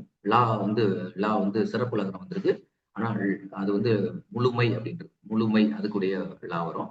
ஸோ அதனால இங்க வந்து தப்பு ஆயிருக்கு. ஸோ தமிழ்ல போடுவோம், இதை தமிழ்ல படிக்கணும், தமிழ்ல படிச்சுக்கணும். இது வந்து நேரடியாவே இந்த வார்த்தையை கொடுத்து இது எந்த விதியோட தொடர்பு இருக்கு அப்படின்னு ப்ரீவியஸ் இயர்ல கேட்டிருக்காங்க. ஸோ எடுத்துக்காட்டு வந்து கற்றவற்றை அடிக்கடி நினைவு கூறுதல் அவசியம். நான் சொன்ன பத்தியெல்லாம் நீங்க வந்து பயிற்சி விதி அப்படின்றது என்னன்னா, ஒரு தடவை நீங்க படிச்சா பத்தாது. ஒவ்வொரு கண்டென்ட்டா டாபிக் பேஸா பார்த்துட்டே வரணும். ஒரு வாரம் முடிஞ்ச உடனே ஒரு 10 கான்டென்ட் பார்த்து அந்த டாபிக் ஓரியன்டா எல்லாமே படிச்சு முடிச்சிட்டே அப்படின்னு சொல்லி அடுத்த யூனிட்டுக்கு போயிட்டு அடுத்த யூனிட் படிச்சுட்டு இருக்கேன். அப்ப அடுத்து ஒரு நாள் இடையில என்ன பண்ணா அந்த யூனிட் எடுத்து அந்த யூனிட்ல இருக்கக்கூடிய எல்லா விஷயங்களும் மறக்கி. இது இந்த எஜுகேஷன் சைக்காலஜி மட்டும் சொல்லல, உங்க சப்ஜெக்டும் அப்படி படிச்சு அப்படின்னா மீண்டும் அந்த சப்ஜெக்ட் ரிவிஷன், ஒரு அடுத்த சப்ஜெக்ட் போன உடனே அது புதியதுக்கு போயிருவோம், பழையதை மறந்துடுவோம். அப்ப அதுல கவனம். அப்ப அதை எடுத்து ஒரு தடவை ரிவிஷன். நீங்க வந்து ஒரு யூனிட் அப்படின்னா நான் ஒரு நல்ல படிக்கக்கூடியவங்க அப்படின்னா நான் தான் ஆரம்பத்தில் பண்ணேன். படிச்சு முடிச்ச பிறகு சின்ன சின்ன ஷார்ட் நோட் எடுத்து வச்சிருப்பேன். அந்த அந்த ஒவ்வொரு தலைப்பு வயசா நான் ஷார்ட் நோட் எடுத்து வச்சிருப்பேன். அதை எடுத்து ஒரு தடவை ரிவிஷன் பண்ணு. கரெக்டா இருக்கா, இது நம்ம இதுக்கு கொஸ்டின் இப்படி கேட்பாங்க அப்படின்னு அனலைஸ் பண்ணி. ஸோ ஒரு யூனிட் முடிஞ்சது ரைட், அதை எடுத்து வச்சு அடுத்த யூனிட் படிச்சு அடுத்து 1 வீக் கழிச்சு மறுபடியும் அந்த ஒரு யூனிட்டை ஒரு ஒரு ஒரு 2 மணி நேரம் எடுத்து ரிவிஷன் பண்ண போதும். இல்ல ஒரு 3 மணி நேரம் ரிவிஷன். அடுத்த யூனிட் படிக்கும்போது 3வது யூனிட் போகும். அப்ப 2வது யூனிட் அடுத்து ஒரு 3 மணி நேரம், ஒரு வாரம் கழிச்சு மறுபடியும் ஒரு செக். அப்புறம் 4வது யூனிட். இப்படி வந்து நீங்க கம்பைண்ட் அப்படி படிச்சுட்டே போகணும். ஸ்டெப் பை ஸ்டெப்பா ஆட் பண்ணிக்கிட்டே போகும். அப்ப லாஸ்டா எக்ஸாம் போறதுக்கு முன்னாடி 10 யூனிட்டையும் நீங்க வந்து ஒவ்வொரு யூனிட்டையும் படிக்கிறீங்க, ரிவிஷன் பண்றீங்க. ரிவிஷன் இப்ப 10 யூனிட்டும் பர்ஃபெக்டா உங்களுக்கு ஆயிடுச்சு. ஸோ இதுதான் என்னது practice make a man perfect.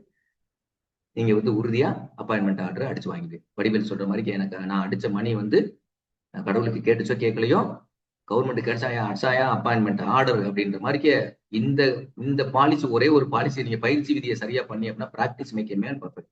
கடைசி வரைக்கும் சும்மா தேவையில்லாத அங்க மெட்டீரியல் இந்த மெட்டீரியல் அப்படிலாம் உங்ககிட்ட என்ன மெட்டீரியல் அதை ஒழுங்கா படி.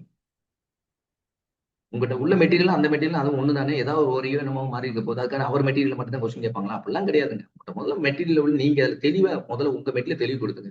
நல்ல தெளிவுபடுத்த பிறகு அடுத்து என்ன பண்ணுங்க, அப்போ அடுத்து வேற உங்க ஏதாவது மெட்டீரியல் போறாங்க இதை எடுக்கிறது இது எடுக்கிறதுலயே காலம் முடிஞ்சு போயிடும். எக்ஸாம் டேட் வந்துடும். எக்ஸாம்ல போய் ஐயோ ஒண்ணு சொல்லி நான் போய் படிச்சேன் அவனுக்கு ஸ்பெண்ட் பண்ணேன். எல்லாம் வாழ்க்கையில டைம் ஸ்மார்ட் ஒர்க் பண்ணணும். எனக்கு கண்டென்ட் இருக்கு அப்படின்னு நான் கண்டென்ட் பாத்துக்கிட்டு இருக்கேன். என்னுடைய கண்டென்ட் நான் பாத்துக்கிட்டு இருக்கும்போது எதுக்கு நான் இன்னொரு கண்டென்ட் போய் பார்க்கணும்? முடிவு பண்ணிக்கோங்க.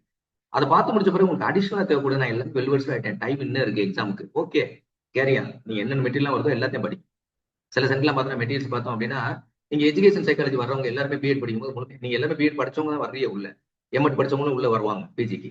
அப்ப நீங்க என்ன பண்ணுவீங்கன்னா அங்க படிக்கும்போது அதுக்கு வந்து கேர் எடுத்துக்க மாட்டோம். அவ்வளவுதான். சும்மா படிச்சிருப்போம், எக்ஸாம் எழுதிருப்போம், மார்க் எடுத்திருப்போம். ஆனா இப்ப வந்து என்ன அப்படின்னா இப்ப நீங்க வந்து இப்ப ஸ்மார்ட் ஒர்க்குக்கு வந்தாச்சு. இப்ப இந்த இடத்துல விரிவா வந்து ஏதாவது ஒரு சென்ட்ல பார்த்தோம் அப்படின்னா உங்களுக்கு ஆப்ல நாங்க மெட்டீரியல் தரணும். உள்ள போய் பார்த்தோம் அப்படின்னா 500 பக்கம் வச்சிருப்பாரு. 500 பக்கத்தை எது முக்கியம், எதை படிக்கிறது என்னன்னே அவனுக்கு தெரியாது. இந்த 500 பக்கம் ஒரு யூனிட்டை படிக்கிறதுக்கு முன்னாடியே எக்ஸாம் டேட் வந்துடும். அப்ப முதல்ல என்னன்னா நீங்க என்னன்னா கன்சாலிடேட் நக்ஷலா அப்டிராக்டா என்ன இதுக்கு தேவை அந்த பாயிண்ட் மட்டும் தெரிஞ்சுட்டு முதல்ல அந்த பாயிண்ட் தெரியுங்க. அப்புறம் தெரிஞ்சதுக்கு பின்னாடி நீங்க அடிஷனலா என்ன இன்ஃபர்மேஷன் வேணும் அப்படின்றத நீங்க மீண்டும் மீண்டும் தெரிஞ்சுட்டு அதை வந்து சென்டர் பண்ணிக்கிட்டே வாங்க. முதல்ல அப்டிராக்டா நீங்க தெரியுங்க, அப்புறம் மொத்தமா போய்க்கலாம். ஸோ இதான் சொல்லுங்க, அடிக்கடி நினைவு கூறுதல் அவசியம். லாஸ்ட் விதி வந்து விளைவு விதி அப்படின்னு சொல்றோம். இது வந்து law of effect. Law of effect அப்படின்றது என்ன அப்படின்னா இப்ப வந்து பரிசு தண்டனை இந்த இடத்துல வந்து ரீஎன்ஃபோர்ஸ்மெண்ட் பத்தி பேசுவோம். ஒரு பயன் விதி அப்படின்னா ஒரு விளைவு விதி அப்படின்னு வச்சுங்களேன். ஒரு தூண்டல் தூளங்களை நீங்க வலுப்படுத்தணும் அப்படின்னு வச்சுன்னா கல்வியில மிக முக்கியமா அடிக்கடி எல்லாரும் கல்வியாளர்கள் சொல்றது என்ன அப்படின்னா மோட்டிவேஷன் தான். உளவியலாளர்களும் அப்படின்னு சொல்றாங்க. நீங்க மாணவர்களை மோட்டிவ் பண்ணதான் கற்றல்ல வந்து அடைய முடியும். ஏன்னா உளவியல் வந்து பல்வேறு பக்கப்பட்ட உளவியல் இருக்கு. Plant psychology, animal psychology, human psychology, sports psychology, clinical psychology, educational psychology நம்ம படிக்கும்.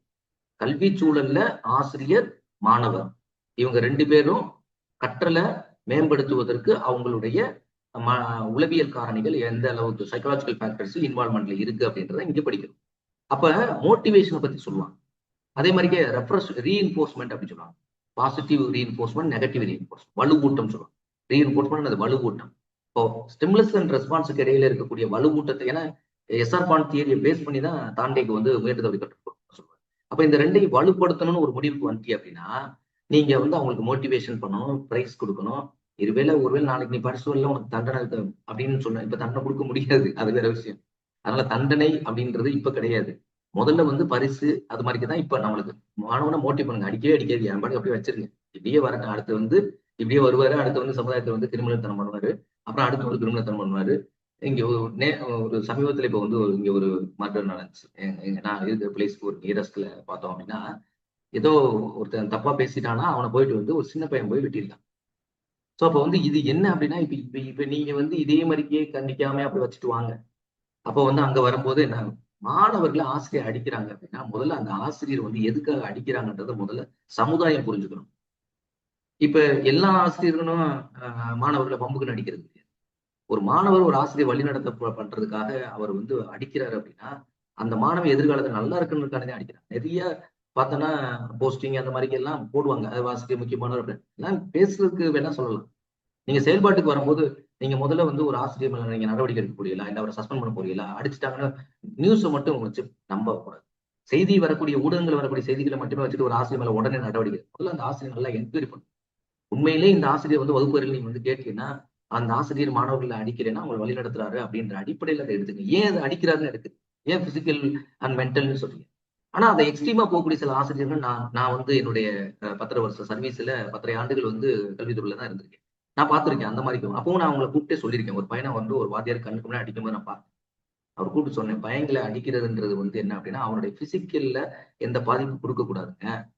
அவனை வந்து திடீர்னு நீங்க அடிக்கிறியா அவனுக்கு இப்ப இந்த மாதிரி கன்னத்துல இவ்வளவு வேகமா அடிக்கிறிய காது செகுடாச்சுன்னா என்ன சார் என்ன பண்ண முடியும்? அவன் ஒரு வறுமைப்பட்ட பையன். அவனை அப்படிலாம் அடிக்காதீங்க அப்படின்னு சொன்னேன். அப்ப நான் ஏஹெச்எம் ஹையர் செகண்டரி ஏஹெச்எம் இருந்தேன். ஒரு பிஜி தமிழ் தான் பையனை அடிக்கிறாரு. நான் கண் கூட பார்த்தது கண்ணால் கூப்பிட்டீங்க வந்து சொன்னேன். அடிக்கிற மாதிரி தெரியும், நான் அடிக்க கூடாது, அடி விழுகக்கூடாது, சத்தம் மட்டும் கேட்கணும். இந்த சத்தம் வந்து எதுக்காக? மற்றவனுக்கு பயத்தை கொடுக்குறதா? சத்தம்னா என்ன கையை பொத்திக்கிட்டு கூட அடிக்கிற மாதிரி தெரியலாம், முதுகுல அடிக்கலாம், கண்ணு காது இதுல எல்லாம் நம்ம போய் வந்து அடிக்கிறதுன்றது வந்து நீங்க ஆசிரியருக்கு நீங்க ஃபிட் இல்லைன்னு அர்த்தம். அதனாலதான் இன்னைக்கு ஆசிரியருக்கு இப்படி ஒரு நம்மளுக்கு வந்தது. அதனாலதான் மாணவன் இன்னைக்கு நம்மள மாணவனுடைய கட்டுப்பாட்டுல தான் இப்ப வகுப்பறை போயிடுச்சு. ஏதாவது கேட்டா உடனே கத்தி எடுத்து குத்துறான்னு இருக்கான். நீங்க எதுவும் பேசாதியா, எங்களுக்கு தெரியும், நாங்க எல்லாம் செஞ்சுப்போம், எங்களுக்கு விதிமுறையை பத்தி அவனுக்கு எனக்கு ரைட்ஸ் இருக்குன்னு அவன் சொல்றான்.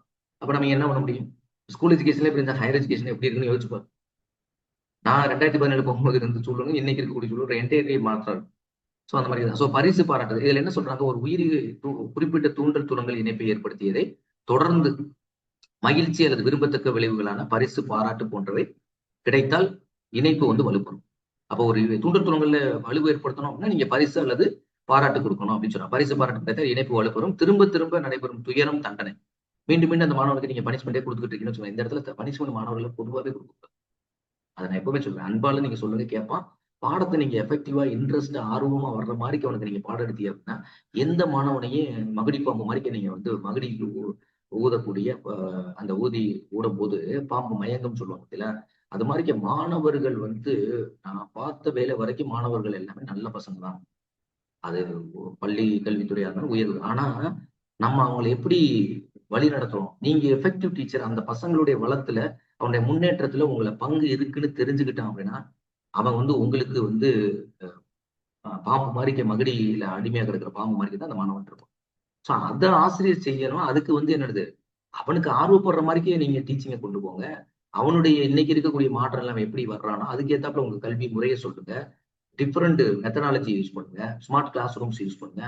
வெறும் சாக் போர்ட் மெத்தடை யூஸ் பண்ணாதீங்க. அப்படி கொண்டு போகும்போது நீங்க சக்சஸ் ஆக போறீங்க. அவ்வளவுதான். இன்னைக்கு அதனாலதான் இன்னைக்கு அரசு பள்ளிகள்லாம் நிறைய வந்து இன்னைக்கு ஸ்மார்ட் கிளாஸ் ரூம்ஸ் எல்லாம் கிரியேட் பண்ணிட்டாங்க. ஆனா இருந்தும் அதை பயன்படுத்தக்கூடிய ஆசிரியருடைய இன்னைக்கு எப்போதும் போல போவோம் பாடம் நடத்துவோம். அப்ப மாணவர்கள் நம்ம சரிப்படுத்த முடியாது. சரியா? எடுத்துக்காட்டு வந்து அப்போ நீங்க இப்ப ஏதாவது வந்து திரும்ப திரும்ப ஒரு துயரம் தண்டனை அவனுக்கு வர்ற மாதிரி இருந்துச்சுன்னா அந்த ஸ்டிமுலஸ் அண்ட் ரெஸ்பான்ஸ்ல அவனுக்கு வந்து வீக் ஆயிடும். சோ பரிசு பாராட்டுதல ஆசிரியர் சரியாக பயன்படுத்த வேண்டும். அதுதான் அந்த பயிற்சி விளைவுகளில சொல்றோம்.